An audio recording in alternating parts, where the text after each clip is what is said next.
నమో వెంకటేశాయ. శ్రీ వెంకటేశ్వర భక్తి ఛానల్ వారు సమర్పించు అనగనగా ఒక కథ కార్యక్రమానికి స్వాగతం. భారతీయుల ఆర్ష విజ్ఞాన సర్వస్వం రామాయణ, భారత, భాగవతాది ఇతిహాసాలు, పురాణాలే. అయితే సంస్కృతంలో రాయబడిన వీటిని తెలుగులోకి రకరకాలుగా అనువదించబడింది. తేలికపాటి మాటల్లో పెద్దవారు ఎంతోమంది మనకు అందించారు. భావి భారత పౌరులైన నేటి బాలబాలికలకి ఈ పురాణ సర్వస్వాన్ని తేలిక మాటలతోటి, అలతి అలతి పదాలతోటి, చిన్న కథల రూపంలో సభక్తికంగా తెలియజేసే కార్యక్రమమే అనగనగా ఒక కథ.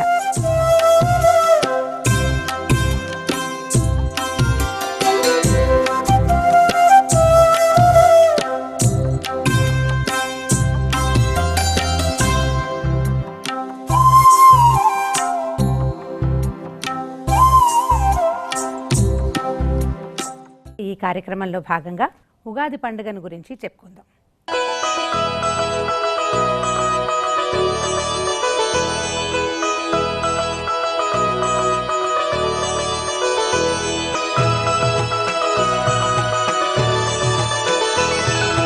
వసంతకాలం మళ్ళీ వచ్చే అనంత సొగసుల వేడుక తెచ్చే తెలుగుల వెలుగులు చెరగని మెరుపులు ఉగాది పండుగ నిండుగా వచ్చే. ఉగాది పండుగ తెలుగువారి ముఖ్య పండుగ, మొదటి పండుగ. పండుగలు, పర్వదినాలే భారతీయుల ముఖ్య దినాలు. ఈ రోజులలో ఎలా ప్రవర్తించాలి, ఎలా ప్రవర్తించకూడదు అనేది మన మహర్షుల చేత, ఋషుల చేత, మహానుభావులైన ఎంతోమంది పెద్దవారి చేత చెప్పబడింది. అయితే ఉగాది నాడు ఎట్లా ప్రవర్తించాలి, ఏ నియమావళిని మనం పాటించాలి అనేది మన భావి భారత పౌరులైన బాలబాలికలకి తెలియచేద్దాం. ఉగాది పండుగ రోజున ఏం చేస్తారు? సాధారణంగా ఉగాది పచ్చడి చేసుకుంటాం. చాలా ముఖ్యమైనది ఉగాది పచ్చడి చేసుకుంటాం.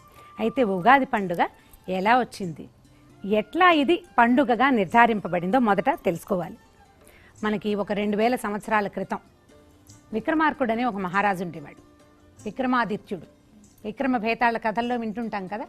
ఆ కాలంలో విక్రమశకం అనేవారు ఆయన ఉండగా. అయితే ఆయన తదనంతరం శాలివాహనుడు అనే ఒక చక్రవర్తి భారతదేశాన్ని పాలించాడు.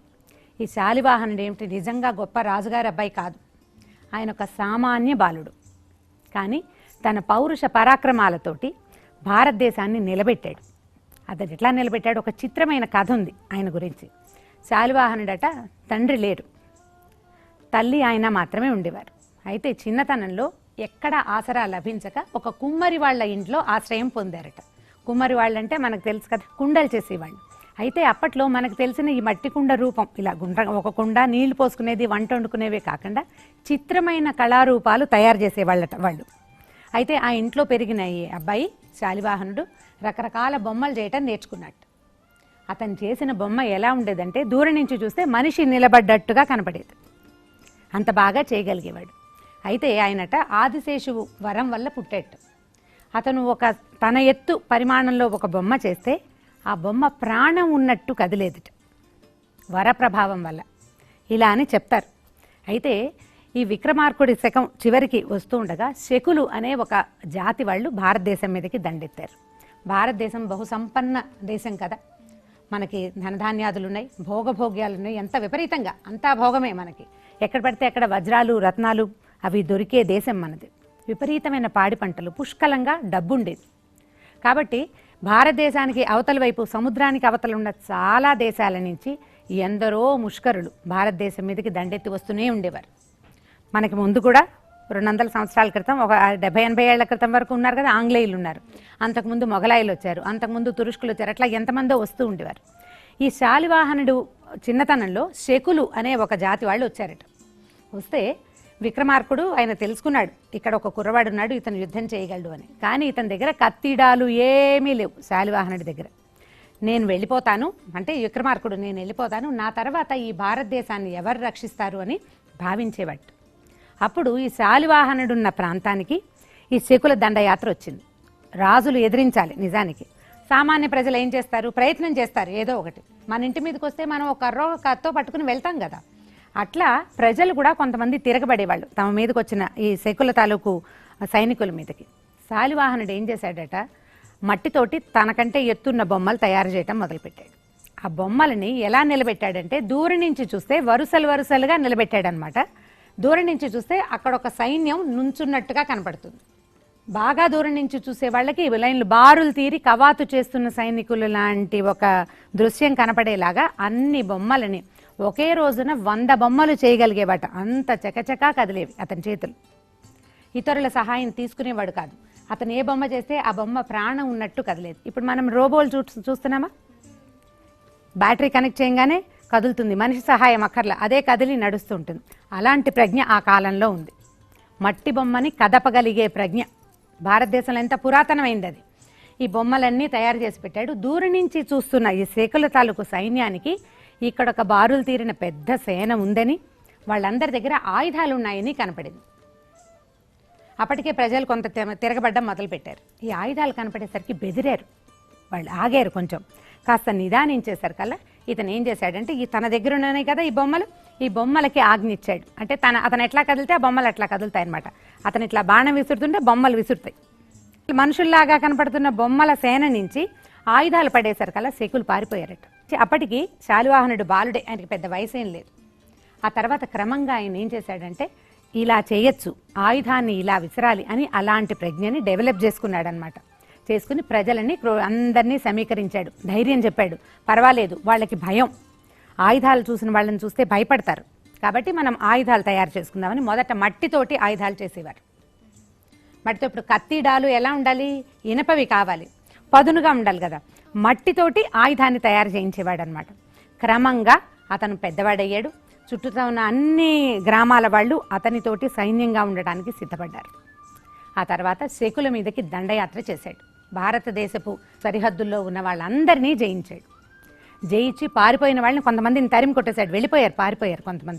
కొంతమంది ఉండిపోయేవాళ్ళు ఉన్నారు. ఎలాగా, దెబ్బలు తగిలి గాయాల పాలైన వాళ్ళు, కుటుంబం అంతా కోల్పోయి ఒంటరి వాళ్ళు మిగిలిపోతే వాళ్ళందరినీ మీరు భారతీయులుగానే అయిపోండి, మీ పాత పద్ధతులు వదిలేసేయండి, కొత్త పద్ధతిని స్వీకరించండి అని చెప్పి ఆ వెళ్ళిపోయిన వాళ్ళని వదిలేసి ఉన్న వాళ్ళని తమలో కలుపుకోవటానికి ఆయన ప్రయత్నించాడు. వాళ్ళని వేరేగా చూడకుండా ఇక్కడున్న అమ్మాయిలతోటి వివాహాలు చేసేసి వాళ్ళని సొంత వాళ్ళుగా చేసుకున్నాడు. ఎప్పుడైతే ఈయన దండయాత్ర సాగించి ఈ జనాలని తన వాడిగా చేసుకున్నాడో ఆ రోజు చైత్ర శుద్ధ పాడ్యమి, ఉగాది రోజు అన్నమాట. రాజు అన్నవాడు ఇలా ఉండాలి, పారిపోయేవాడిని వదిలేయాలి. నువ్వు తప్పిస్తే నాకెవరూ దిక్కులేరనేవాడికి శరణిచ్చి తన వాడిగా చేసుకోవాలి. మన దగ్గర ఉన్నవాడిని ఎప్పుడూ ఇబ్బంది పెట్టకూడదు. రాజు అంటే వీడు రాజు. ఎందుకంటే పూర్వకాలంలో మనకి 2 యుగాల ముందు త్రేతాయుగంలో రాముల వారు కూడా ఇదే చేశాడు. యుద్ధం చేస్తానన్న రావణాసురుడితో యుద్ధం చేశాడు. నువ్వే దిక్కున్న విభీషణుడిని తన దగ్గరే పెట్టుకున్నాడు. తన శత్రువు తమ్ముడైన విభీషణుడికి తను జయించిన లంకానగరాన్ని కానుకగా ఇచ్చేశాడు. రాముడు చేసిన గొప్ప పని కదా. అలాంటి పనినే ఇంచుమించుగా చేసిన ఈ శాలివాహనుడిని శకకర్తగా భావించి ఉగాది పండగ చేసుకోవటం మొదలుపెట్టాం. శాలివాహనుడి పరాక్రమం అంటే, ఒక బాలుడు, చిన్న పిల్లవాడు తన మీదకి వచ్చేదానికి అమ్మా నాన్న అని బెదిరి ఏడవకుండా తన ప్రయత్నం తను చేశాడు కాబట్టి అతను గెలవగలిగాడు. బాలబాలికలు ఏం చేయాలి, ఏదైనా సమస్య వస్తే భయం వేసి ఏడవకూడదు, తప్పించుకునేందుకు ప్రయత్నం చేయాలి, ఎదిరించడానికి ప్రయత్నం చేయాలి. అలా ప్రయత్నం చేసిన ప్రతిసారి ప్రతివాడు గెలుపొందుతూనే ఉన్నాడు. మనం రాముడు, కృష్ణుడు అందరి కథల్లో వింటూ ఉంటాం. తమ మీదకి ఎవరైనా వస్తే అమ్మో అంటాం కాదు, అసలు నువ్వు ఎందుకు వచ్చావని ప్రశ్నించి వాడి మీదకి తిరగబట్టావు. ఆ తిరగబడిన వాడు అవటం వల్లే శాలివాహన శకం పేరే ఇప్పటికీ చెప్పుకుంటున్నాం. ఆయన తర్వాత ఇంకా శకకర్తలు ఎవరూ లేరు. అప్పటి నుంచి మనం ఉగాది పండగ చేసుకుంటున్నాం. అయితే ఈ ఉగాది పండగ ఎలా వస్తుంది, మనకి ఋతువు మారడం వల్ల వస్తుంది.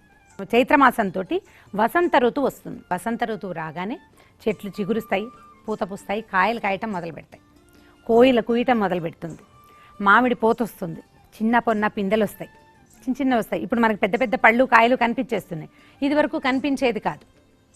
ఋతువు సక్రమంగా ఉన్నప్పుడు ఆరోగ్యంగా ఉంటామన్నమాట. ఈ ఋతువు ఎప్పుడైతే మారుతుందో, మొన్నటి దాకా ఉన్న చలికాలం పోయి ఇప్పుడు ఎండాకాలం మొదలవుతుంది కదా, సూర్యుడు తేజస్సుగా అవుతాడు, చురుగ్గా అవుతుంది ఎండ చురుకెక్కేసరికల్లా భూమి పదునెక్కుతుంది. ఇప్పుడు ఎంత ఎండ కాస్తే రేపంత బాగా వానలు వస్తాయి. ఈ ఋతువు మారినప్పుడు ఏమవుతుందంటే రకరకాల అనారోగ్య స్థితులు వస్తాయి. అందరికీ జలుబులు, దగ్గులు, జ్వరాలు కాకుండా చర్మ సమస్యలు వస్తాయి, పొంగు, ఆట్లమ్మ లాంటి సమస్యలు వస్తాయి. ఆ సమస్యల్ని మనం ఎదుర్కోవటం కోసం షడ్రుచులతో కూడిన ఉగాది పచ్చడి తినాలి అని చెప్తారు. తింటారా అందరూ? ఇంతేనా కొంచెం ఎక్కువ? కొంచెం ఎక్కువే. ఇది మందు, రేపు రాబోయే సమస్యలకి ఇదే సమాధానం అని అనుకుని ఉగాది పచ్చడిని మరి కాస్త పుచ్చుకోవాలి. ఏమేమి వేస్తాం ఉగాది పచ్చడిలో చూడండి. ఉప్పు, కారం, ఇవి 2 రుచులు కదా మనం సాధారణంగా తెలిసింది. తర్వాత పులుపు, వగరు, తర్వాత చేదు, తీపి, ఇవన్నీ పక్క పక్కనే ఉంటాయి చూడండి. ఉప్పు, కారం అవి 2 లేనిదే ఏ వంట కుదరదు కదా. పులుపు, వగరు, మామిడికాయ మొదట వగరుగా ఉంటుంది, తర్వాత పుల్లగా అవుతుంది కదా. చేదు, తీపి, బాగా తీపి తినేస్తే ఏదైనా చేదు తినంగానే నాలుగు సరిగ్గా ఉంటుంది. ఏదైనా చేదు తినంగానే మండిపప్పు నోరు చేదుగా ఉందని కొంచెం బెల్లం మొక్కో పంచదార నోట్లో వేసుకుంటాం. ఒకదానికొకటి సమాధానం అన్నమాట. ఇట్లా పరస్పర వ్యతిరేకమైన ఈ 6 రుచుల్ని ఒక పాత్రలో కలిపి ఆ పదార్థాన్ని కనుక మొదటి రోజున స్వీకరిస్తే తర్వాత రాబోయే అనారోగ్యాలకి ఇబ్బంది లేకుండా ఉంటుందని ఈ ఉగాది పచ్చడిని తినమంటారు. అయితే ఇప్పుడు ఏం చేస్తాము, మామిడి మండలు కట్టుకుంటాము గుమ్మాలకి, వేప మండలు కడతాము, వేప పువ్వు పూస్తూ ఉంటుంది కదా, సన్న వాసన వస్తుంటుంది. ఆ ఘుమఘుమలాడే వేప రెమ్మల్ని కనుక కట్టుకుంటే చర్మ వ్యాధులు రాకుండా ఉంటాయి.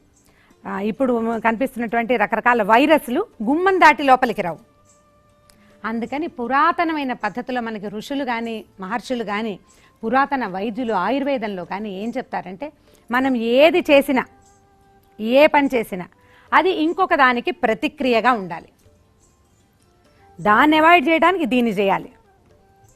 మనం గుమ్మానికి పసుపు రాయటం, వాకిట్లో ముగ్గేయటం, మామిడి తోరణాలు కట్టుకోవటం, ప్రతి పండగలప్పుడు తప్పకుండా అభ్యంగన స్నానం, తలంటి పోసుకోవటం, బయట నుంచి రాగానే కాళ్ళు కడుక్కోవటం, ఈ విధులన్నీ కూడా మనకి తర్వాత రాబోయే సమస్యలకి ముందు సమాధానంగా అన్నమాట. సమస్యలకి వెళ్ళకుండా సమస్యకి ముందే సమాధానాన్ని చెప్పడం కోసమే ఈ ఉగాది పచ్చడిని తినాలని 2000 సంవత్సరాల క్రితమే నిర్ధారింపబడింది ఆయుర్వేద వైద్య శాస్త్ర రీత్యా. మనం ఇప్పటికే అలవాటుగా ఆచారంగా అది తినాల్సిందేనని చెప్పుకొని తీసుకుంటాం. 3 స్పూన్లు తీసుకోవాలి. 3 స్పూన్లు తీసుకుంటే పొట్ట లోపలికి వెళ్ళి 2 రోజుల పాటు పనిచేస్తుంది లోపల. తర్వాత బ్లడ్లోంచి, చెమటలోంచి, రక్తంలోంచి వేప తాలూకు వాసన బయటకు వస్తుంది. దోమలు గుట్టవు, వైరస్ దగ్గరికి రాదు. అందుకని వేప పువ్వు తినాలి. సరేనా? ఉగాది సంగతి చెప్పేసుకున్నాం కదా. వసంత ఋతువు గురించి ఒక నీతి కథ చెప్పుకుందాం.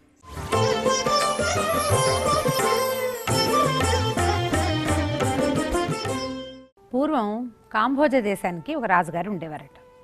అయితే రాజుగారికి 4 అబ్బాయిలు ఉన్నారు. ఈ 4 అబ్బాయిలు చాలా ఉత్సాహంగా ఉండేవాళ్ళు.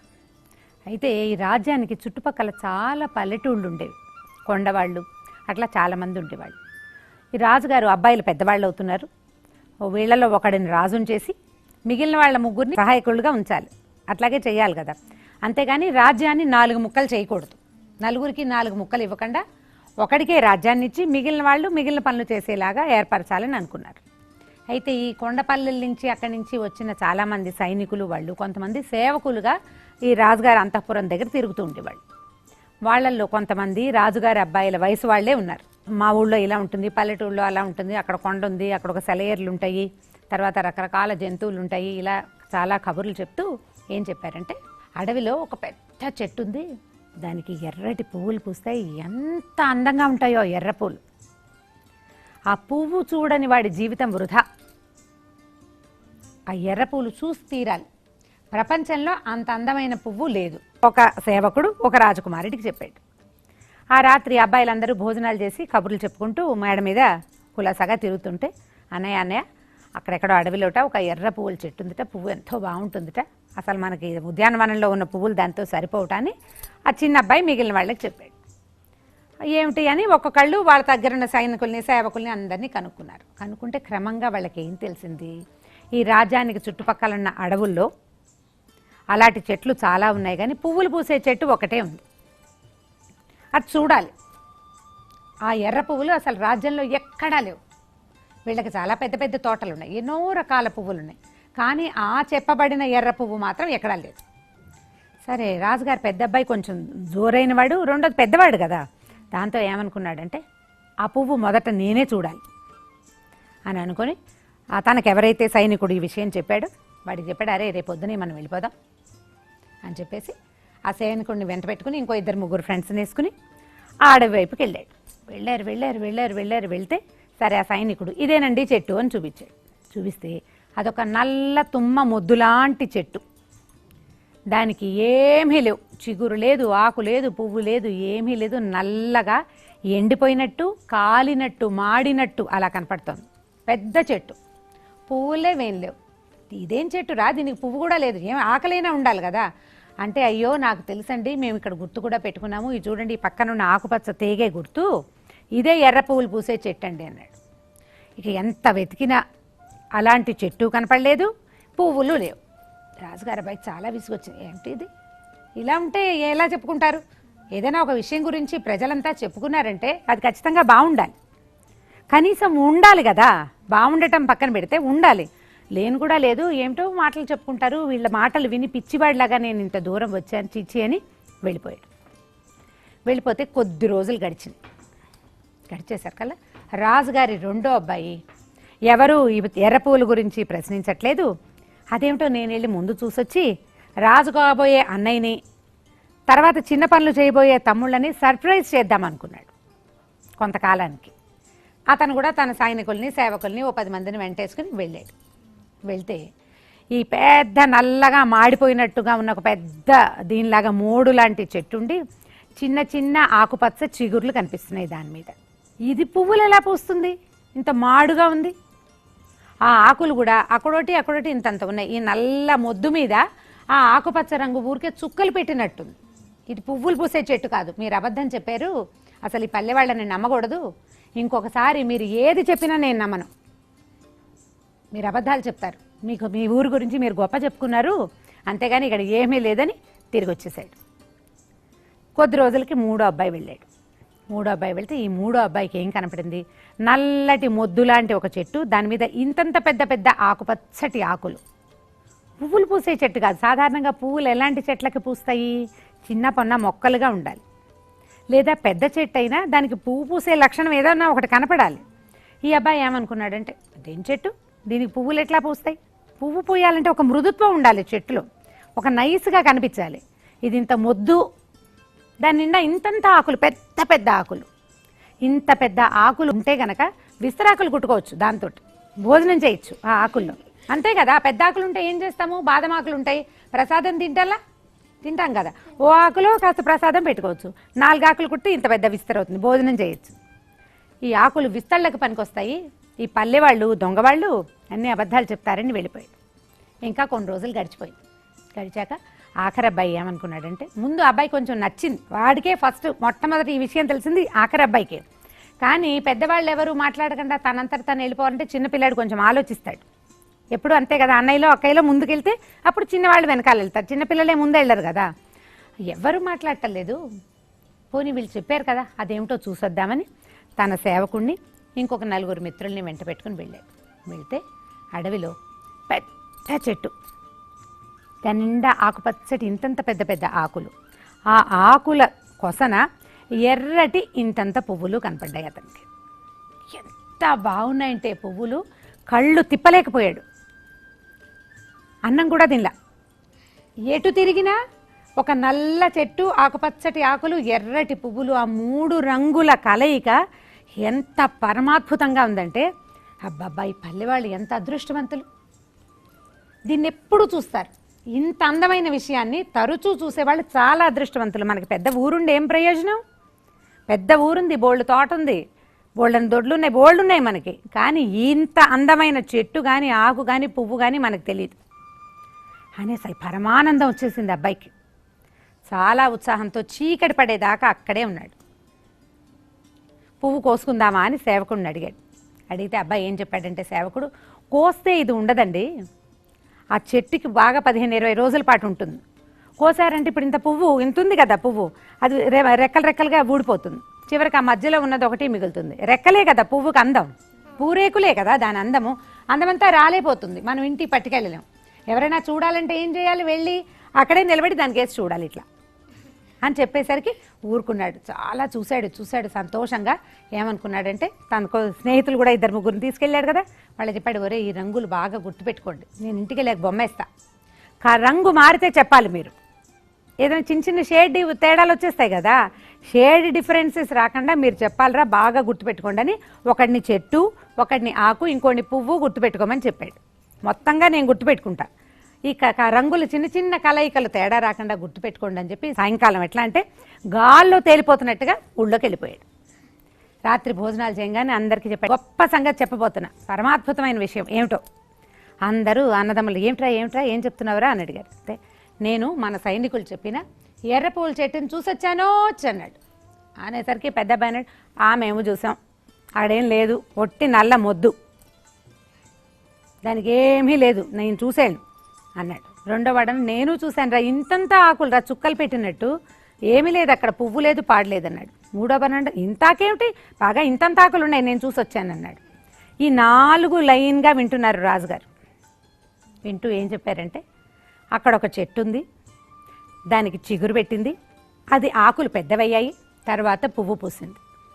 ఇదంతా ఒక వరుస క్రమంలో పేర్చుకుని ఆలోచించండి. వరుస క్రమంలో పేరిస్తేనే మనకు తెలుస్తుంది.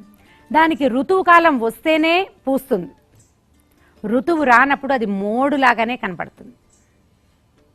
శిశిర ఋతువులో ఆకులన్నీ రాలిపోతాయి, తర్వాత కదా ఆకులు వచ్చేది, మొత్తం తయారయ్యేది, ఆ తర్వాత పూస్తుంది. చివర చూసిన వాడు పూర్తి ఋతువు ఏర్పడ్డాక చూశాడు. ఇప్పుడు మీకు చెప్పిన వాళ్ళంతా ఏం చెప్పారు, పెద్ద చెట్టు దాని నిండా పువ్వులు అని చెప్పారు, అంతే కదా. దాని మొదటి రూపాన్ని వాడు చూడలేదు, చూసుంటాడు, చూడకుండా ఎందుకుంటారు, ఆ అడవిలో ఉండేవాడే, కానీ వాడికి అది గుర్తులేదు.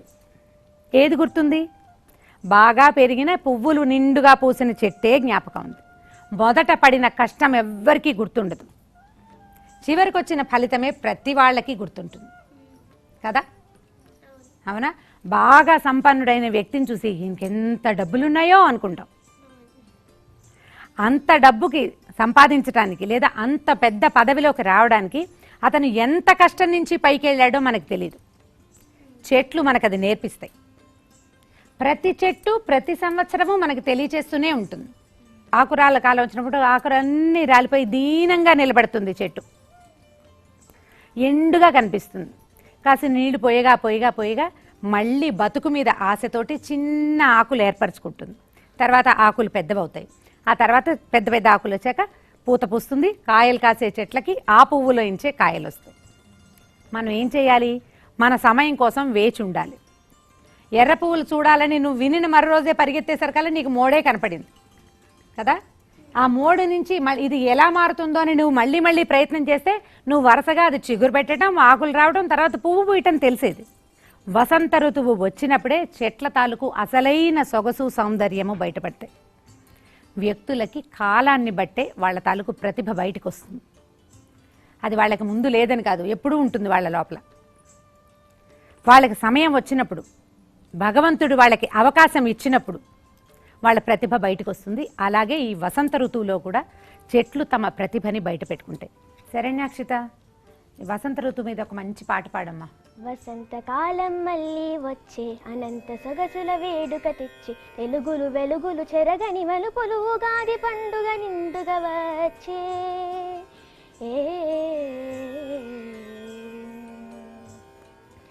చల్ల చల్లని చూపు చూడ చక్కని రూపం ఈ నేల మన స్వర్గ సీమ. మన తెలుగు వాకిట్లోన రంగుల్ల ముగ్గుల్లోన విరిసింది ఓ సిరుల వాన. చల్ల చల్లని చూపు చూడ చక్కని రూపం నేల మన స్వర్గ సీమ. మన తెలుగు వాకిట్లోన రంగుల్ల ముగ్గుల్లోన విరిసింది ఓ సిరుల వాన. వసంతకాలం మళ్ళీ వచ్చే అనంత సొగసుల వేడుక తెచ్చే తెలుగులు వెలుగులు చెరగని మనుపును ఉగాది పండుగ నిండుగా వచ్చే